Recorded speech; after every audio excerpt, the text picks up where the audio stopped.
Bonjour à tous, bienvenue dans cette nouvelle vidéo de partenariat. Et oui, je sais, vous adorez les partenariats, hein? Oui, et oui, et oui. Bon, cette vidéo de partenariat, c'est rigolo, vous allez voir, on est à Montélimar. Et pour cette vidéo de partenariat, je vous emmène avec Kiki, voilà, Kiki et Féfé, les Nokifé. Vous vous rappelez des Nokifé? Voilà, donc Christophe, qui est mon frère, et Féfé, notre belle-sœur. Bref, vous allez voir, on vous emmène direction les Landes, et puis c'est eux qui vont vous présenter cette superbe batterie lithium. Allez, on y va. On va vous présenter une batterie lithium, marque Sanfu.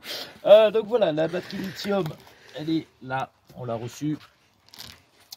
Alors je vais vous faire le déballage d'abord et après je vous présente ce que c'est qu'une batterie lithium et comment ça marche. Voilà, donc on a reçu la batterie. Alors, le premier truc, c'est des cosses. Alors c'est pas des cosses normales, c'est des boulons sur celle-là. Donc peut-être quelques modifications à faire au niveau électrique, mais on va se débrouiller. Donc les petits boulons, très bien emballés, là-dessus il n'y a aucun souci. Donc voilà, je la déballe devant vous. Alors, comment je vais ouvrir ça? Je ne sais même pas comment ça s'ouvre. Ah, là, voilà. Ah, enlever. Là, le collecteur. Voilà la mémère. Donc, batterie lithium 12 volts, 100 ampères.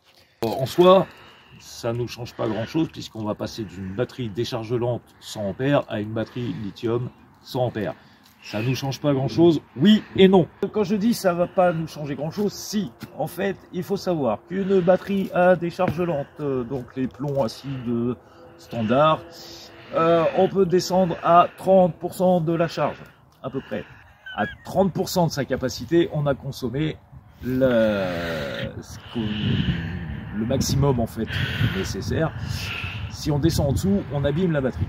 Donc, petite info importante sur la batterie lithium, c'est ça. Life PoE 4. PO4. Ça dit pas grand chose. Alors, life, c'est pas la vie en anglais. Voilà.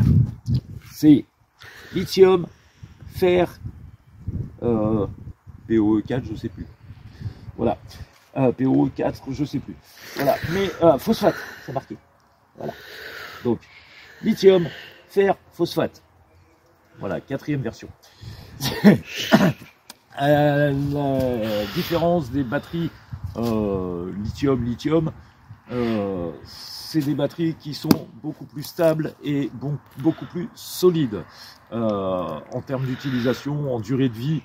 Voilà, c'est-à-dire là, normalement, si on monte ça, on va être tranquille pour une petite dizaine d'années. Comparé à une batterie à décharge lente qu'on va changer tous les 5 ans, alors forcément batterie lithium coûte beaucoup plus cher, mais on s'y retrouve sur la durée de vie et sur l'utilisation. Donc on verra ce que ça donne avec le temps.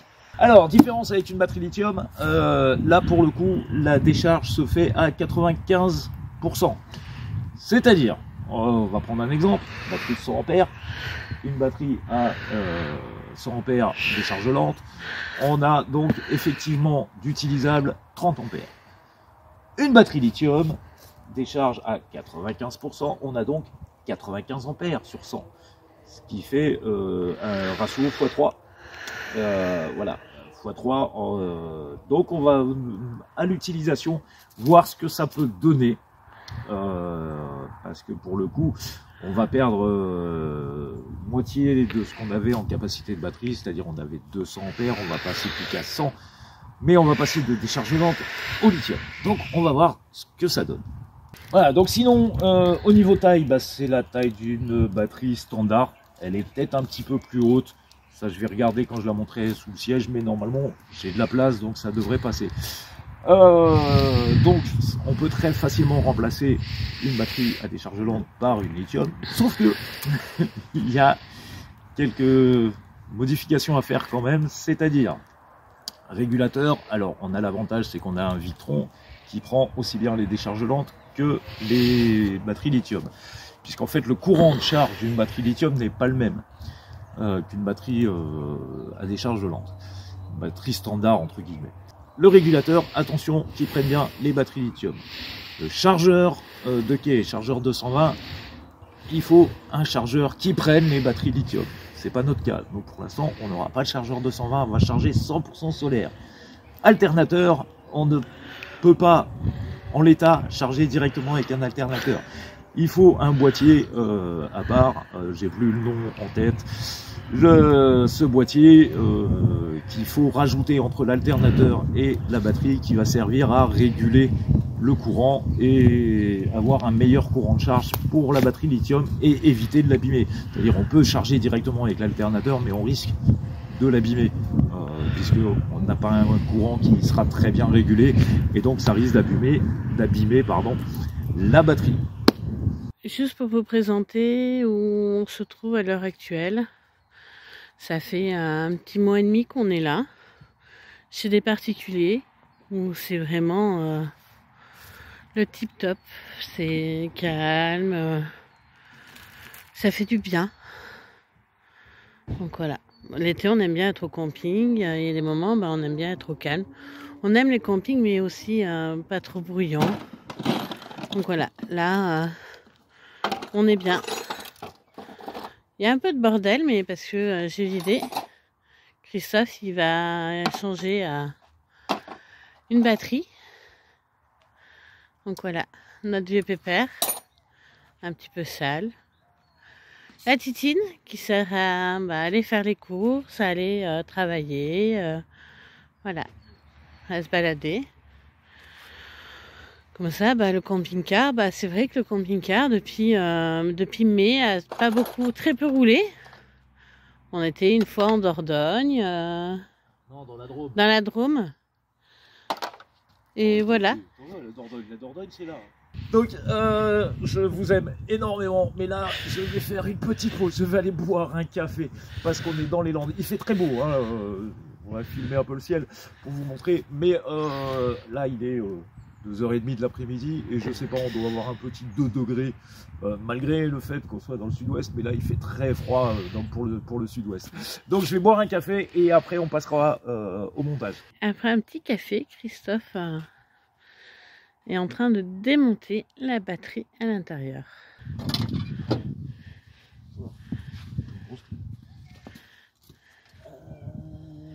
Alors, première chose que je débranche, pour éviter de l'oublier, on avait mis un coupe-batterie qui arrivait de l'alternateur pour pouvoir charger ou pas en roulant.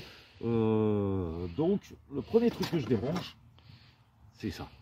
Ça, c'est ce qui vient de l'alternateur et qui me chargeait ma batterie. Donc, pour l'instant, plus besoin.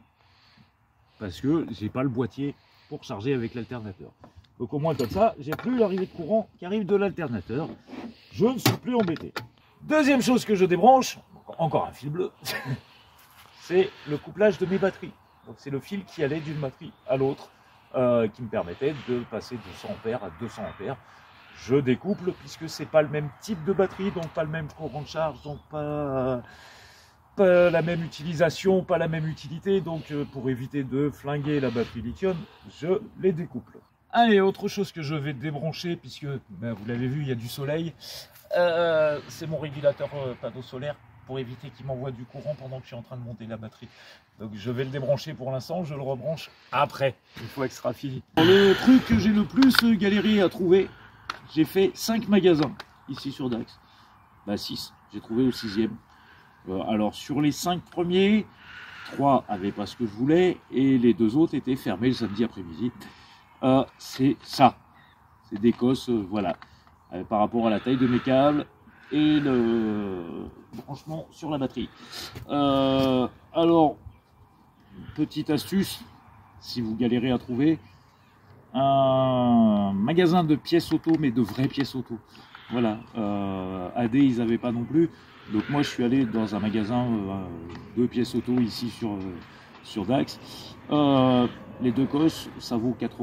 Hein, voilà, c'est pas une idée de prix, c'est vraiment, il a dû les commander parce qu'il ne les avait pas. Mais voilà, mais sans ça, il y a des choses que je n'aurais pas pu brancher. Avant, après, alors vous n'allez pas forcément le ressentir. Batterie décharge lente, plomb acide, normale, standard, la moins chère surtout. Voilà. Ça fait 15 kg à peu près. Voilà. Voilà. Si vous avez tous porté une batterie ou presque, c'est lourd. Batterie lithium. Donc c'est les mêmes puissances, hein. Et comme vous avez vu, c'est les mêmes tailles. Regardez, je la prends avec un doigt. Ah, ça doit faire 5 kg à peine. C'est magnifique. Ça va nous alléger aussi le camping-car. Alors, autre chose que j'enlève, c'est ça, du coup. Il faut savoir que moi, sur le camping-car, il y avait un chargeur à l'origine qui faisait 25 kg, qui marchait mal. Donc, j'avais acheté un simple chargeur de voiture. Voilà, pour pouvoir charger mes batteries s'il fait pas beau et qu'on est branché au 220. Sauf que, c'est marqué là derrière, il fait l'AGM, le gel, le plomb. Il fait pas le lithium. Donc, il me sert pas, il me sert plus, du moins pour charger les batteries, c'est nul. Il me servira pour charger la batterie moteur par exemple, pour charger la voiture qui est là, mais c'est tout. Voilà, donc je l'enlève de l'emplacement batterie. La batterie est montée, ça y est, en fait, à monter c'est facile, hein. Il y a une cause plus, une cause moins, on met les causes dessus, on vise, point, on n'inverse pas, et c'est tout, c'est monté. Je sais qu'elle fonctionne, puisque dedans j'ai entendu la tablette qui est branchée sur le chargeur, qui a fait ch'ting, donc ça veut dire qu'elle s'est remise à charger. Maintenant, dernière étape, on n'a plus qu'à rebrancher régler et rebrancher le régulateur panneau solaire. Donc comme je disais, la dernière étape, ça va être de rebrancher le régulateur panneau solaire. Donc, avant de le rebrancher, il faut que j'aille, moi, dans le téléphone, dans Victron Connect, qui est là, puisque mon régulateur est un Victron. Il met un peu de temps, c'est mon téléphone qui est pourri. Hein. Ça devrait, je vais essayer de le changer à un moment, mais voilà. Comme on dit, les cordonniers sont les plus mal chaussés, les informaticiens sont les plus mal équipés. Donc voilà, j'ai ouvert Victron Connect, je trouve mon régulateur qui est là. Allez. Il devrait s'y connecter. Voilà, connexion en cours. Parce qu'en fait, dans le régulateur, il faut que j'aille lui changer les réglages pour passer de la batterie à décharge lente à la batterie lithium. Donc, je vais dans les réglages, batterie, et là, dans préconfiguration de la batterie, je déroule, sélectionner une préconfig, et tout en bas, j'ai Smart Lithium, Live PoE 4, donc c'est bien la batterie qu'on a installée. Je fais OK, tac, tac, tac, tac, il va me refaire tous les réglages en automatique. Et maintenant, j'ai plus qu'à brancher là-bas au boîtier. Et moi, je dirais que c'est l'avant-dernière étape. Parce qu'après, il y a tout le bordel à ranger. Et correctement. Faut-il se rappeler où on les range? Dans ma caisse à outils, au moins comme ça. J'ai oublié une petite info. Alors, autre avantage des batteries lithium Live PoE. PO4, pardon. C'est que dedans il y a un système de régulation de la charge qu'on n'a pas dans les batteries lithium normales, qui notamment va gérer tout ce qui est température, donc haute température, basse température, voilà, pour adapter la charge à la batterie et donc encore une fois augmenter sa durée de vie. Voilà. J'espère que Kiki et Féfé vous ont bien présenté cette batterie, et puis si vous avez des réclamations d'abord, c'est à eux que vous en prenez. Non? Ah non, mince, c'est toujours à nous. C'est pas grave, on aime bien.